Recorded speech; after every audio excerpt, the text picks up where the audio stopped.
Handom sang K-pop girl group nga Twice nga magpangibabaw sa Billboard main chart sa pagpagwa sang bago sini nga album. Ang grupo nga ginatapuan sang siyam ka mga miyembro, ang isa sa mga nagduso sa global K-pop phenomenon sang ina nag-debut sang 2015. February 23, sang ginpagwa sini ang album nga may titulo nga With Youth. Ang Twice ang nagapatigayon subong sa ikalima sini nga world tour nga may schedule sa Mexico City kag sa Las Vegas sa Estados Unidos, Sao Paulo sa Brazil kag sa Kanagawa sa Japan. Napunan sang duag ang ika-26 nga Lunar New Year Parade nga nasaksihan sa Chinatown sa New York, USA.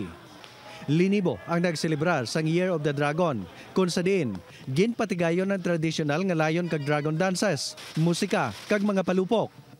Ang hilikuton ang ginbuylugan sa mga opisyal sa New York nga nagdayaw sa Chinese community sa syudad.